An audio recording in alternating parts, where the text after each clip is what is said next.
What's up? How's it going? 5 people. Whoa!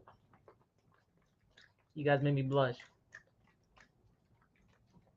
Batting your eyelids? No, that's not blushing. God damn it. What's up? Why am I shaking this protein shake so much? What's up, guys? Rocking the Atari shirt. Been buying NFTs all morning. I have. Been buying Solana NFTs, man. Hey, real quick, since I got you guys on, Magic Eden is rising to prominence. We're going to talk about it. It's becoming one of the premier Solana-based NFT marketplaces, right? Solana-based. It's not a based on Solana. You know what I mean, though. Almost Famous Pandas is an interesting collection. I just bought into that. Just not financial advice. Just check it out.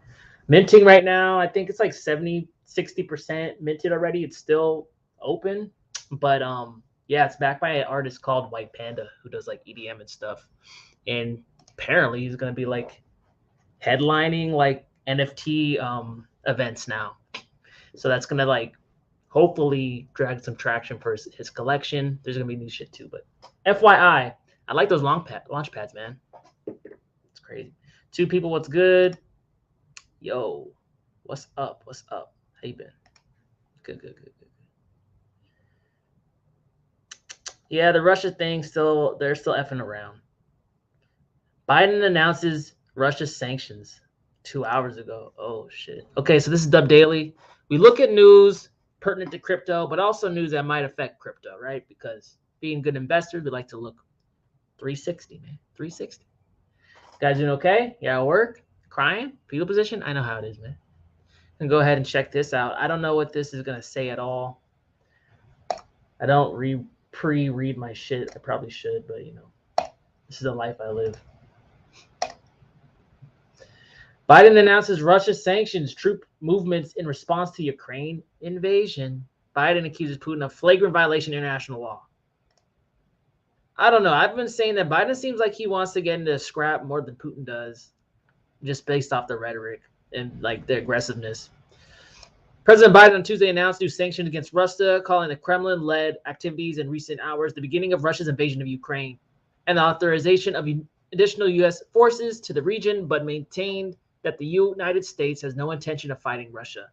The fuck? Make your mind up, bro. You either want the smoke or you don't. You either want that smoke or you don't, Biden. The president from the White House on Tuesday said Russian President Vladimir Putin is setting up a rationale to take Ukraine territory by force after authorizing Russian forces to deploy into the country. I know he's setting up a rationale to go much further. This is the beginning of the Russian invasion of Ukraine. And if Russia goes further with this invasion, we stand prepared to go further with sanctions. See, this is the thing. This is why I'm reading this to you. It's for a purpose. Sanctions. Economic sanctions. What do?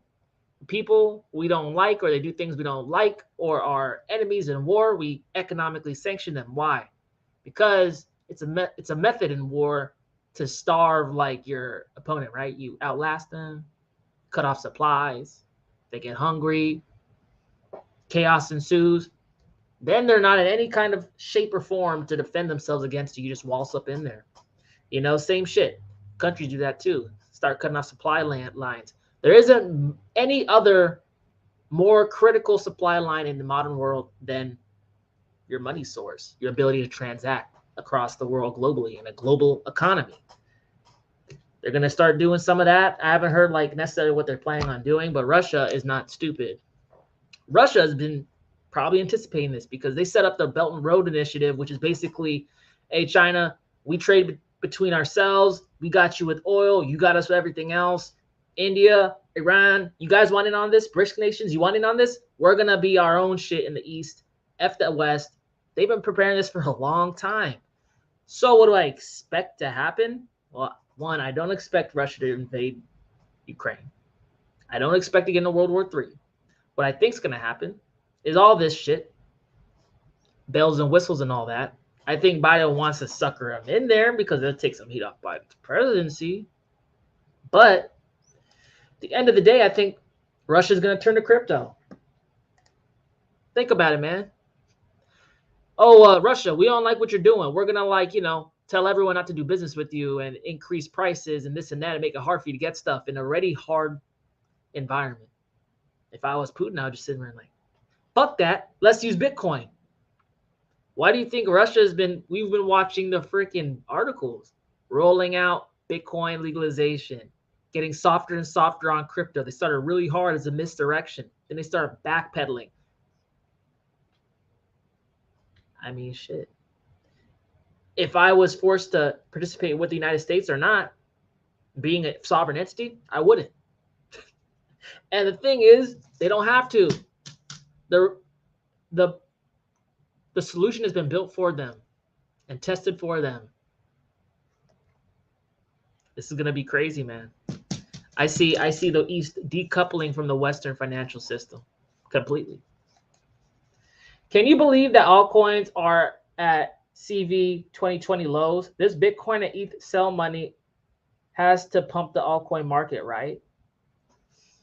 No, it doesn't have to. Like, you got to look at the altcoin index or whatever the fuck. Like, you know what we do for Bitcoin dominance? There's like a Tether dominance too. So there's a lot of fear in the market. This is called a fear trade, right? So like when people get fearful and they know what's going on, they jump out of their what they consider riskier assets into something they consider more stable or a safe haven, which in this standpoint is the US dollar, which is anything but a safe haven in real purchasing power because it's getting devalued heavily. But when people are scared, they do things that don't make fucking sense. They just do whatever, right? So they jump out and they're waiting to get back in or seeing what happens, you know? So like right now, people have jumped out, but right now they're sitting in an asset that we know for sure is getting devalued probably around double digits year on year and has no upside potential. After a while, people get tired of getting screwed by that. They'll start looking around and, hey man, I can't buy it. I can't buy the same stuff. Holy shit. This dollar ain't safe either. See, that's the right thing to do. That's a smart thing to think. Just, you know, not everyone's there yet. Russia and China own Biden. This is all smoke. They infiltrated to the top of USA. Biden makes most money from his enemies. I mean, it ain't wrong, man. What are they doing? Really? What are they doing? I don't know about the Russian thing, but China, shit, Biden's probably deep. China's probably deep all up in Biden's pockets, man. If he's anything like his son. A while back, Ukraine started using XLM for their CBDC. And also, all this shit's going on. Russia says, you know what? We're not going to ban crypto. We're actually going to make it legal. Shut up, central bank. Shut the fuck up. We're going to make crypto legal. And then Ukraine's like, we're going to make crypto legal tender. What's really going on? What's really happening? Let's talk about it. Okay. But next one. We don't have enough like information to have like a hard solid on what's going on. So we'll have to piece it together as we go. Good thing I do this dub daily like 4 or 5 times a week, right? So we'll be here, time-stamped. Snoop Dogg drops 10,000 playable Sandbox avatar NFTs. Mint a unique doggy and explore the metaverse in style. You'll notice, guys, that there's trends throughout these different like episodes I have at Dub Daily. This one is heavily NFT based. NFTs are fucking flourishing right now. They're not following crypto. That's why I'm messing around with NFTs, particularly Solana, because I don't want to pay all those gas fees, man. With the memory of the Sandbox alpha release still fresh and funky music from the Snoop Dogg concert still lingering in their minds, the fans must be thrilled to know that season 2 is already on the way. Prior to the new season, Sandbox is going to launch a grand collection of Snoop Dogg NFT avatars that are fully playable in the game. Mint will be today at 10 p.m. Oh, for real? How much? Cost 150 sand. Oh, wow. So it's in sand. Interesting. So that should drive the price of sand. Interesting to see what sand's doing. The Sandbox, one of the most popular blockchain-based metaverse game experiences, is about to launch 10,000 Snoop NFTs. Yada, yada, yada. The 10,000 Snoop Dogg avatars are programmatically generated, voxelated NFTs, which contain over 150 traits. Each unique cool doggy avatar can be playable in the second season of the game to attend events and concerts, complete guests, hang out with friends, and explore the metaverse like a celebrity. Imagine going to a Snoop Dogg concert in a funky doggy avatar or appearing in a music video filmed entirely inside the Sandbox. No. I can't be doing all that shit. Did it make me pay for the concert? Because if I'm paying for the concert, that's some bullshit. The 10,000 Snoop Dogg avatar NFTs are divided into 7 rarity tiers: human, blue, alien, zombie, dog, robot, and golden. Golden. While 2/3 of doggies will be common, there will be 3 types of uniquely designed doggies with special traits and features that make them stand out from the doggy crowd. Okay, so that's basically what's up. It's just telling you some more about that. You guys can mail one at 10 p.m. Was it? UTC? Yeah, whatever that means to your time zone. Check it out if you're like in a Sandbox or want to be a rapper in a Sandbox, or just wanted to be a rapper. Check that out. We got a lot of NFT news today. Freaking NFTs, man. Freaking crazy. It is like the Wild West, man. It's got that 2017 ICO vibe. Like it. No one can tell me not to get into it. You ain't gotta get in. Oh, can I get a little aloe? Nah. They're just like, Launchpad, buy this shit. And people are buying them, man. It's crazy. Okay, we talked about it. Yo, what up, Web Zombies? What's good? Just looking at some news, man. You know how to. 12 minutes in. I don't know what sequence to hit these on. They're all just kind of NFT related, so we'll just get into it. Russian social media network, that word, to introduce NFT support. Whoa, wait, hold up.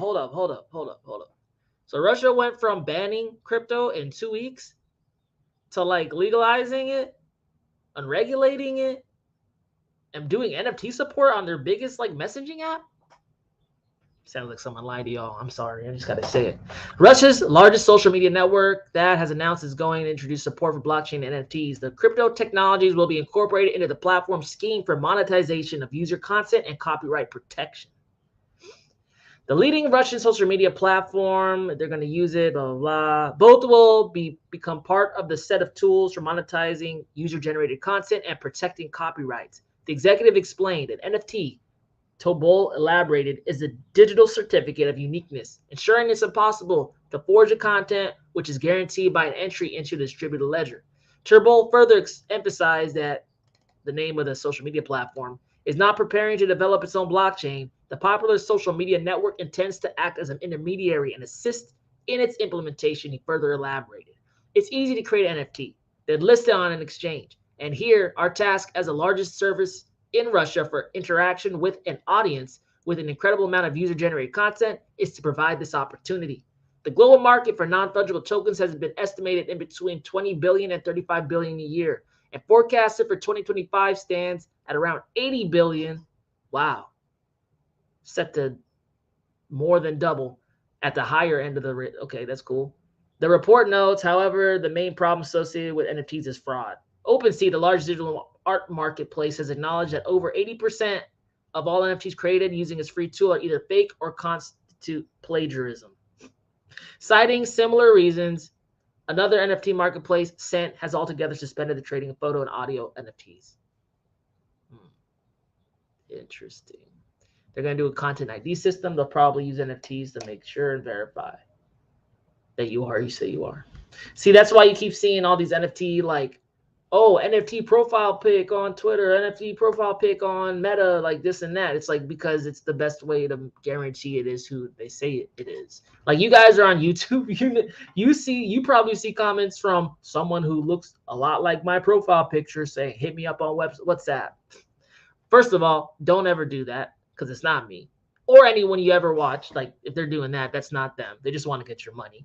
But two, wouldn't it just be easier to have an NFT and somehow the site can verify, yep, that's the real NFT, and you don't got to worry about it. It's obvious, has an obvious use case. Do you like VV NFTs? They're dropping Black Panther tomorrow. Check it out. Yeah, I like VV. I know that my homie Crypto Rain loves VV a lot. He's been flipping stuff over on his channel, VV, and he kind of equated it to like Nike flipping, like tennis shoe, like flipping kicks, man. You know, you line up outside the store, sleep it overnight, you get the limited edition Jordans and you sell on eBay, like same shit. Like a lot of them are starting like 6 jewels. They trade for jewels on their platform. Next day, 120. You know, so like that's cool. A lot of people say, oh, the problem with VV is that you can't withdraw. Okay, you can't withdraw your NFT, but like I've heard talks of VV looking to integrate with Immutable X, which is a gas-free NFT kind of minter trading platform on Ethereum. It's the most popular one. It's what Gods and Chains on, and some other ones, but I just care about Gods and Chains. Let's get another one. Saudi Arabia princess on NFTs. They are the next medium of artistic expression. Non-fungible tokens are a new medium of artistic expression that gives artists the freedom and the ability to reach a diverse audience. Saudi princess Reem Al Falsial has said. Sorry, Your Highness. I got the name wrong. I always get every name wrong, though. Hold on. I need protein. 7 people, what's up? I don't know why all the news is about NFTs today. Whatever. According to the Saudi Arabian princess, NFTs are a natural evolution of art that gives artists the freedom to reach different races, cultures, and places. They also asserted that NFTs have done what decentralized finance, DeFi, has done to finance. They have decentralized art. The Saudi princess comments about artist adoption or growing use of NFTs follow recent reports that she had launched her first NFT as well as the first virtual exposition of Saudi NFTs. Imagine being a royalty and launching NFT. That shit is guaranteed to sell. Also, prior to launching NFTs, a photographer more than 30 years had sold her work on NFT marketplace OpenSea. Remarking on the reaction of her own NFT launch, the Saudi princess said she is surprised that people still fail to see NFTs as a new way of exhibiting art, she said. People make a lot of fuss about it, NFTs, but I don't understand why they are so shocked that people go into NFTs, specifically artists and specifically photographers. It's the next medium of artistic expression. It's basically the same shit. It's basically a picture. It's just digital. And a lot of times people see art digitally anyway.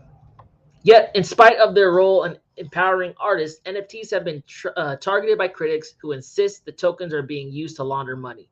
A British security and defense think tank, Royal United Services Institute, appeared to back the claims. When it warned NFTs could be used to bolster money laundering schemes. Well, yeah, no duh. Anything can, though. However, in her comments during an exclusive interview with Bitcoin.com, an unfazed Al-Fasal said she will continue to keep abreast with changing trends. It's the world of blockchain, the metaverse, and I want my work to be exhibited on that world. Enough. She's just giving you a background on what she thinks. That's cool. She likes it. Interesting. You know, not everybody is calling NFTs like the greater fool, tulips, and a bubble and all that. Some people find value in it. Just tends to be artists. People who buy the art, that's nothing. That's a joke. And the artists are like, no, I really like this. Hey. One category tends to be the visionaries, the artists. The other tends to be not the visionaries, the art buyers. Hey. It is what it is, right? All right, hey people, what's good? You guys are quiet today. It's okay. I can deal with that. Solana NFT marketplace Magic Eden. That's where I buy my shit. Is airdropping tokens, launching DAO. Yeah, that was today actually. The leading platform of Solana for Solana NFTs will send 50,000 NFTs to existing users of Magic Eden spin-ups as a DAO to govern its future. Yeah, they did that. NFT marketplace Magic Eden has rapidly surged to the top of Solana pack, becoming a dominant player in the space, much like OpenSea has done for Ethereum. It used to be Solana art. Is it Magic Eden now? Now the project aims to expand and evolve, today announcing plans to create a DAO and airdrop NFT membership passes to existing users. Magic Eden will launch Magic DAO, a DAO designed to further development. They messed up on the platform, providing benefits to supporters, including exclusive event access, and expand the project's ecosystem over time. DAOs have recently become a popular way to organize online communities, often govern their own cryptocurrencies or tokens, and work towards a common goal. Beginning today, Magic Eden will airdrop 50,000 total Magic ticket NFTs to existing users of the marketplace. Each ticket will work like a membership pass for the DAO community, including access to gated channels on Magic Eden's Discord server. I can't talk right now. I'm dying. What the fuck? Magic Eden will distribute the 50,000 passes across 3 separate groups. Users who have first transacted between September 17th and October 17th, the last during the platform's first month of existence. Last year during the those who first used the platform between October 18th and December 17th. And those who first use the site on December 18th or later. Users who qualify for the airdrop will be distributed unique NFT collectibles based on which group they fall into. Magic even said that it will prioritize giving NFTs to still active users who have transacted on the marketplace within the last month. Do I get one? At this point, it's not going to act as governance. We don't really know. Okay, I read this before. I'll save you guys some time. We're not quite sure what the functionality is. They're just kind of dropping it out. Just like Uni dropped out their token. We weren't quite sure what the value of it was. Yeah, governance was a thing back then, but Uni was really starting to be one of the first ones that people actually cared about, the governance function of it. Yeah, obviously this NFT is going to have governance related to it, but I let me just think of something on top of my head. Profit splitting, like a dividend. Right, it's a DAO, right? Decentralized organization. Don't you think the DAO holders would probably get some portion of revenue? That's what board members get, or shareholders. Yeah, dividends, right?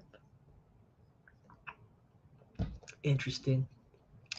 Yo, NGL kind of like the table of contents after live stream over and posted, but pop into like and vent. I don't know what that means, Diki. I would love to know what that means. Shout out, man. Dub, check out at Elon Musk's Twitter. He posted the H-bar symbol. Hedora replied, same. What do you think? I don't know what to think about that, but yo, if Elon wants to tweet about Hedera, I am all about that. If he wants to tweet about Doge or SHIB, F that. No, just kidding. Tweet about Hedera. I'm with it, man. Like, I'll take pub. I'll bitch about it in the beginning if it's not my coin, but it's my coin. I'm with it. I can at least recognize when I'm being a hypocrite, but I don't care if it makes me money. 11 people, what's up? Yo, Dub, how you see the partnership between Ledger and Coinbase? I don't trust Coinbase at all. I mean, who do you trust in crypto? You can't really trust nobody. No one crypto trusts. We don't trust anybody. That's why you have hardware wallets and private keys and VPNs. We just have trust issues, man. What I think about it between Ledger and Coinbase, I thought it was Coinbase wallet. Is it Coinbase and Ledger like hooking up like that? I mean, it would be cool if they had some kind of Ledger integration into Coinbase. It would be even cooler. It would be even cooler if Coinbase became a non-custodial exchange, just like. Not Firefox, that's a browser. It's Voorhees' exchange, man. Shapeshift is non-custodial. You hook your wallet up, they don't hold your funds. That's dope. That would be sick. And in that way, like, you would control your private key, so if they get hacked, they couldn't get shit. Unless you signed like a Okay. Yeah. Well, there's a whole bunch of shit that could happen, but like in theory, it could. I like that. DD, the legend is streaming again. Hope you doing good. Hey, thanks, man. I'm a legend now. That's nice. 12 people is good. Damn. Okay. Yeah, guys, if you don't know, this is all about NFTs for some reason. I didn't plan it like that, but it just happened to be the day where I was buying NFTs. I also got into, I'm getting all up into Solana NFTs, to be honest. That shit's like popping right now. But I actually got into a Metaverse, bought like a Metaverse flat or some shit. It's on a new one. It's called Entrance. It's It's really young, real young. I wanted Portals, but Portals is kind of like 9,000 for the lowest right now at the floor. So it's like either I wait for Portals to come back down, or I just get something new. Get something new. Fingers crossed. F it. 12 people, what's good? Rug pulls force Solana NFT marketplace Magic Eden to invoke doxing policy for creators. Yeah, they started doing that.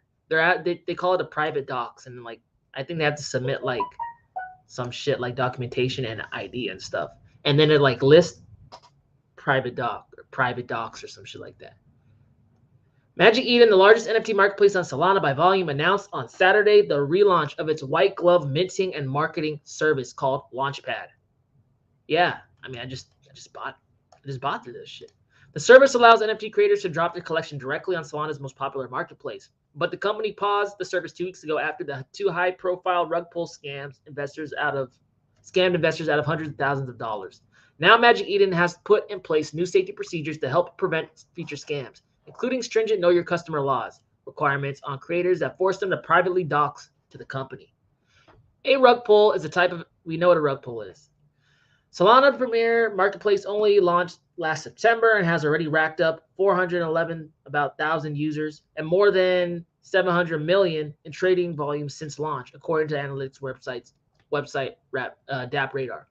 But it was recently forced to rethink how it be conducting its business as a result of rug pulls on its Launchpad platform by NFT projects King of Chess and Balloonsville. These names are trash. King of Chess was an NFT collection that claimed to be an NFT chess game, but instead stole 645 SOL, about 58,000 at the time, from investors. Balloonsville did much more damage, scamming investors out of 5,000 SOL, or about 600,000 at the time. Got a nice little house there. With both of these projects, we refunded minters, the buyers, because we felt like they didn't even get a chance to finish the mint and they are stuck in these positions. Well, at least that shows some integrity, right? Shit happens in crypto. At least people do their best to try to make it right. I appreciate that. But while most rug pulls go in silence, the team behind Balloonsville instead relentlessly trolled its investors in Magic Eden following the scam. All it took was a couple of paid actors, and boom, we did it again. The team said in a since deleted tweet. Assholes, man. That's messed up. Okay, Balloonsville, we know. We want to do better. We're now focusing on significantly fewer launches per week with higher quality projects. Apart from refunding Balloonsville buyers, Magic Eden also derugged the project by taking it over and redirecting the royalties and Balloonsville purchase to new community wallet. Hey, I mess with that. Magic Eden, they got some good management, man.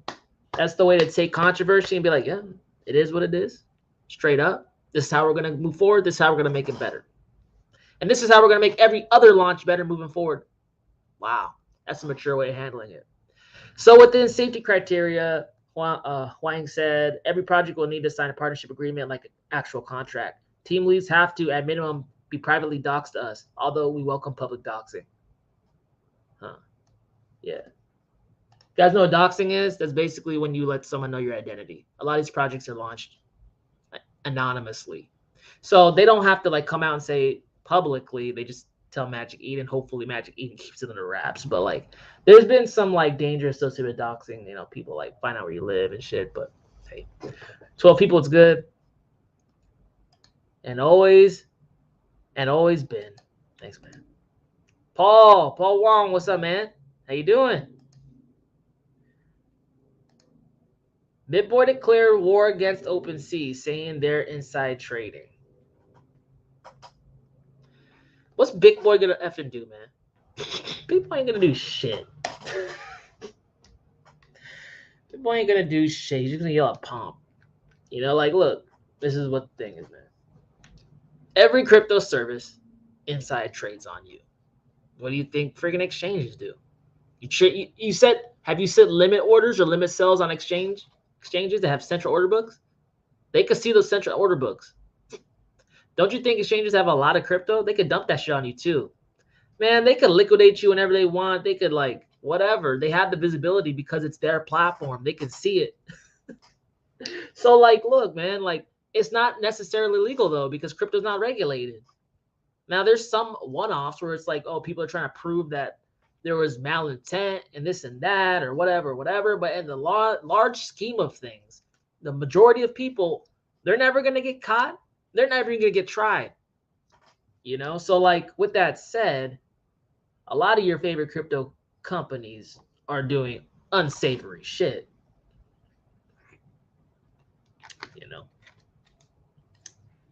But that's the price you pay, man. It's the price you pay. Price of, we call it in business? Cost of doing business. Sometimes you lose a little bit of money. Sometimes you make a lot of money. Sometimes you lose a lot of money. Sometimes you make a little money.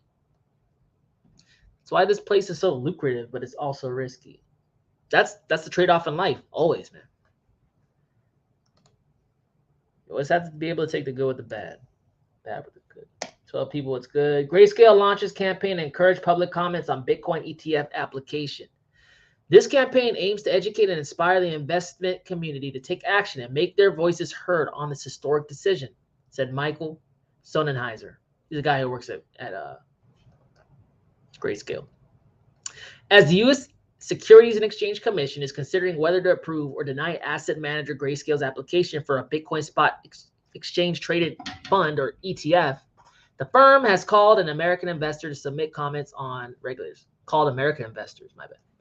In a Tuesday Twitter thread, Grayscale CEO Michael announced the launch of an advocacy campaign for U.S.-based investors to speak their mind to the SEC before the final decision is reached on the Bitcoin investment vehicle.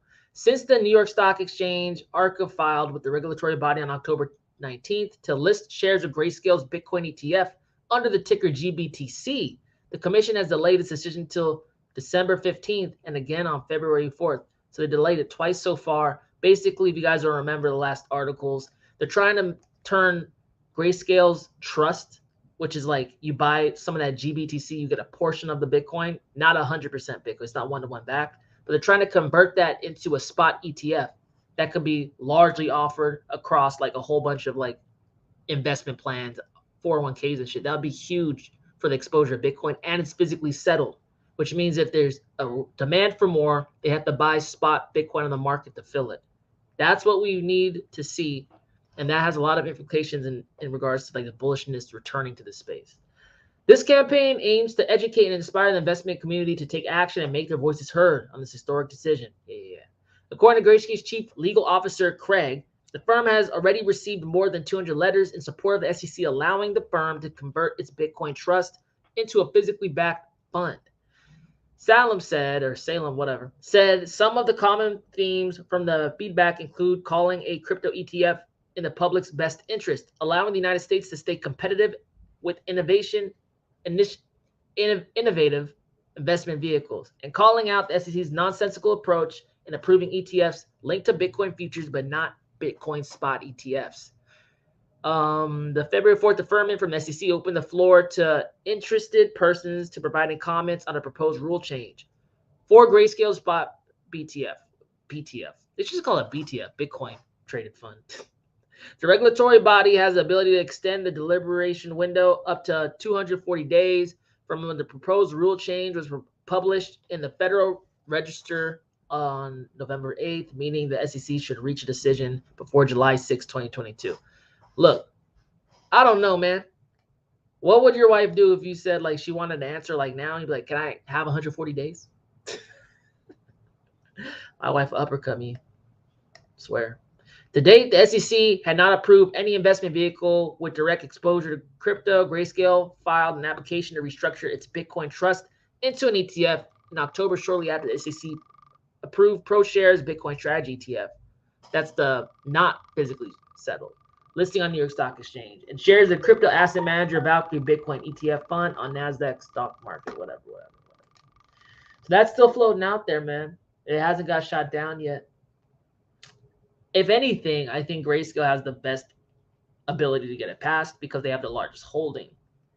A spot ETF for Bitcoin would require a lot of holdings. And even if you had a lot of holdings, I still don't think it'd be enough. I think at some point, if you get a spot ETF pass, there's going to be a liquidity, like not a liquidity crunch, a short squeeze, right? The demand is just so huge. We've only penetrated maybe low double-digit percentage of the population in terms of crypto adoption, right? Like maybe like 12%, 15%. There's still at least 80% more to go. So the demand is high, will be high, especially moving forward in the future. So however much Bitcoin anyone has, still not enough. And that's why they're making it hard to pass, because they know that. We got enough Bitcoin? No, you don't.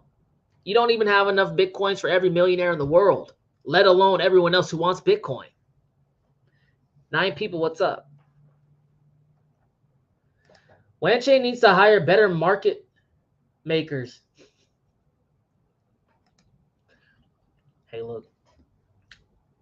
WAN's been tough, but you know, I look at it like this. It could only go up from here. Hey, I'm actually meeting up today with Red Ryan, another WanChain influencer. We're gonna talk about WAN. So just FYI, that should be coming down sometime this week. 9 people, what's up?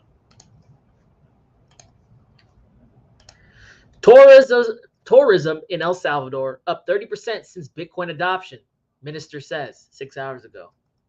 1 second. Salvadorian president previously announced that El Salvador's GDP grew over 10% in 2021. That's its highest ever, by the way, or highest increase from year to year. El Salvador's adoption of Bitcoin as legal tender in September 2021 has triggered a notable surge in not only for its gross domestic product, but also for the local tourism development. According to Salvadorian Tourism Minister Morena Valdez, the tourism industry in El Salvador has surged more than 30% since the adoption of Bitcoin law in September 2021. We did a poll to check the activity according to the before and after of Bitcoin. The tourism sector increased in November and December. This increased by more than 30%. Valdez said in an interview with the local news agency El Salvador News English on Monday. Damn. Is that the volcano they're mining? That's the Bitcoin volcano, man. Wow. Valdez noted that El Salvador's Bitcoin adoption has also impacted the flow of tourist visits, increasing the number of tourists coming from the United States. Prior to the Bitcoin law enhancement, the majority of visitors were coming from neighboring countries in the Central American Isthmus. I ain't said that word probably ever since like middle school. Damn. Now as many as 60% of tourists come from the United States, she said.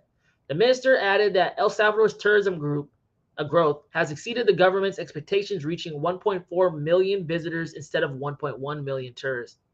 Wow. We had projected 800,000 in foreign exchange, but we attained more than 1,400 million in income in foreign currency. Wow, so they almost doubled. They're only expecting this in foreign like fiats, and wow. So they doubled, almost nearly doubled their expectation. The news comes shortly after the El Salvadoran president announced that El Salvador's GDP grew 10.3% in 1 year. The country's exports, a major driver of economic growth, has also increased 13% year over year in January 2022. Interesting. Dubdigital, why does that matter? Like I told you guys, there's always one maverick out of the group, right? There's always a maverick in your friend group. That's probably you. Person that jumped into crypto, more risk adverse, not risk adverse, out there on the risk curve. Your friends are scared. You said, F it, I'll try it. And then you get benefits because you're the first one to try it. Same thing with sovereigns. El Salvador, very early in the adoption and really the first to say Bitcoin is legal tender. Now they're benefiting. Now they're starting to do studies. They're starting to get data points. And they're starting to share their success. Now, if you know how big entities work, they like to make cold, hard, calculated movements. They are very risk adverse. So they're going to take that data that El Salvador is generating, look at it, put it in their model, crunch that shit, say we could be banging the bigger numbers than that. So now they're starting to get the data they need to move. This is good. It's part of it. 9 people, what's up?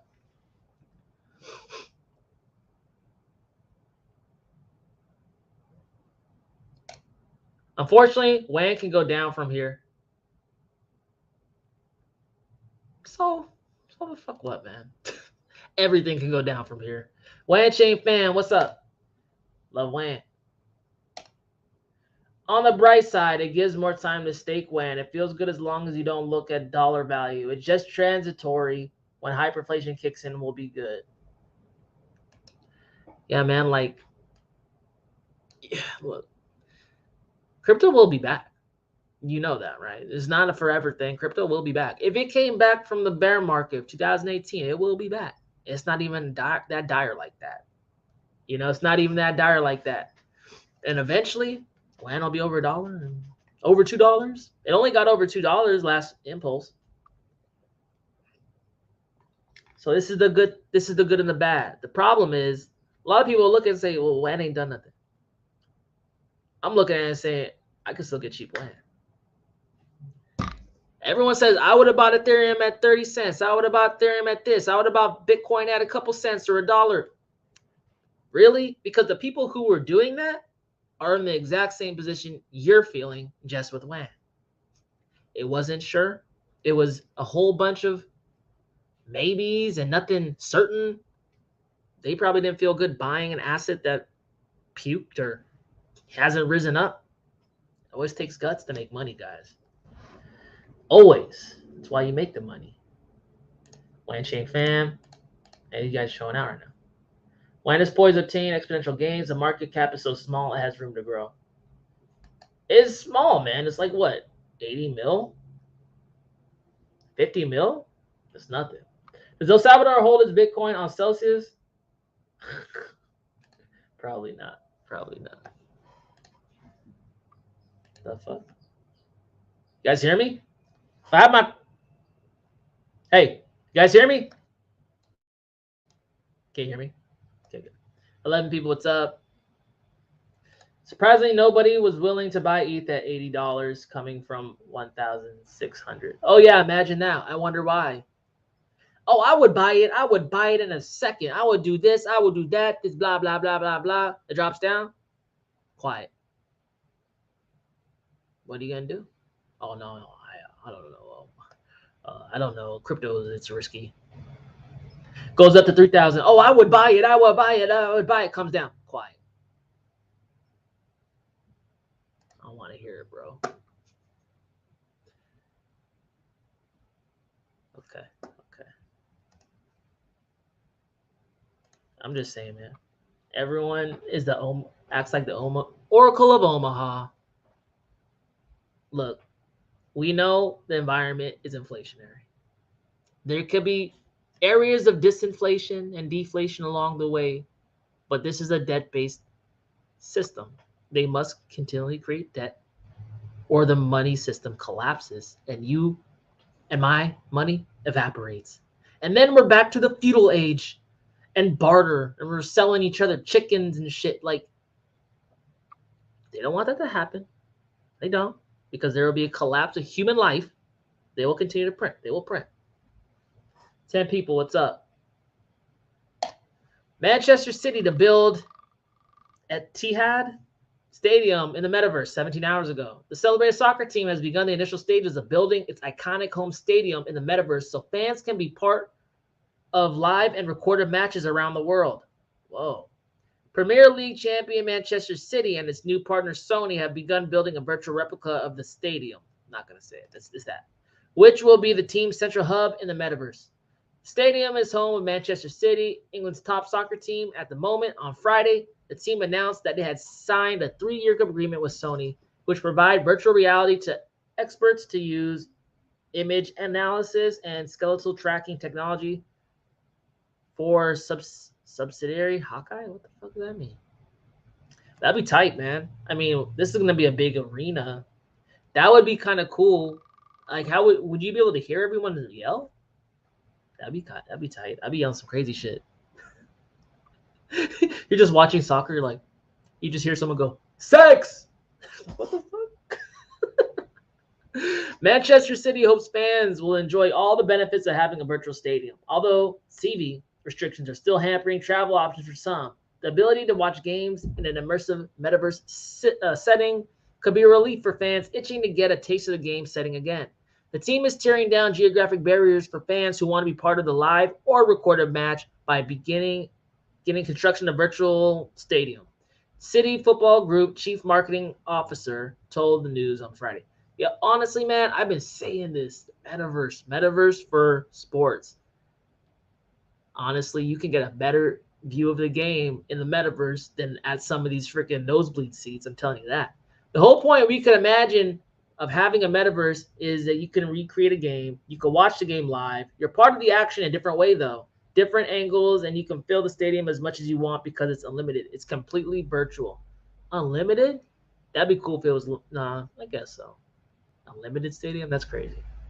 Sony Hawkeye subsidiary, or I hope I'm probably saying that wrong, has long been dedicated to enhancing sports for viewers and officials. It helps officials make in-game judgments in real time with specialized replay technology. Its visualization application will be used to recreate the dimensions of the stadium in the metaverse. Increased interactivity, ownership of digital items. Okay. Rivals Manchester United have also pushed into the Web3 ecosystem with a new partnership with Tezos, announcing on February 10th. Tezos will be the team's official crypto and training kit partner and may help develop digital merchandise. What I want to see in the metaverse is I want to be like, put like small cameras on the players, and then you charge a fee, probably in crypto, to get access, a view of that camera. Could you imagine watching a football game with like from the first person perspective of the like freaking, what do you call it? The QB, the quarterback. And then like, okay, and then you have a camera up on the first aisle. Like, you know what I mean? Like, I feel like you could sell pricing, like seat tiers and shit. I don't know. Maybe I'll do that myself. I'm not gonna do that. Hope we print a gigantic W on the Bitcoin chart and skyrocket from here. I know. I see that W. I want that leg. I want that right leg. You still holding some Phantasma Soul? No, I'm not. It's killer, though. It was a killer, though. This guy came to me on 2020 and it's like, Soul. Buy Soul. It was pretty good call, man. Been holding my SM stack for a year and a half now. Nice. 10 people. What's good? Wow. Well, you got me for a little bit, 13 minutes or so, because I am out of stuff. Interesting. Just recapping on what we looked at. A lot of NFT stuff. And you know this whole Manchester City shit, this arena that's gonna have a gift shop or like a fan store. And in the fan store, it's gonna be NFT stuff. Probably going to be like shippable to your house too, because like McDonald's is doing that in Decentraland. They're establishing like McDonald's locations that you could actually get like your food like driven to your door, like Postmates style and shit like that. Weird times, huh? Yeah, weird times. No longer you're just gonna point and click. You're gonna like go into the freaking metaverse and hey, can I get that? I mean, like, you know, it'll be interesting to say the least. And we're seeing these a lot of these NFT marketplaces becoming DAOs, doing airdrops. OpenSea did an airdrop, right? Magic Eden just did an airdrop. But I'm just saying, man, like from a NFT standpoint, I think Solana has a lot of traction, but it's still very small compared to Ethereum, which is interesting. Low gas fees. They got a good amount of like, they got a good set of NFT marketplaces. They got like enough like clout where like some celebrities are showing up on Solana NFTs. So like interesting things, man. Like I meant to mine like Art Punk for like 1, right? That was the mid price. Now one's worth like 8, you know, floor price. Like, see that's that shit where it's like, oh, my Bitcoin's up 40%. NFTs don't move like that, man. They just go, whoop. It's crazy. 10 people, what's up? That's it, guys. That's all she wrote. I'm with it. All right. It is what it is. 50 minutes in. All right, guys, this is Dub Daily. I do this pretty frequently, about 4 or 5 times a week. Make sure to come back. I have a timestamp. Also, go check the Dub Daily playlist in case you missed stuff. Everything's timestamped, so you can just sift through the stories as you want. So it's a resource. But until next time, guys, it's Dubdigital. Talk to you later.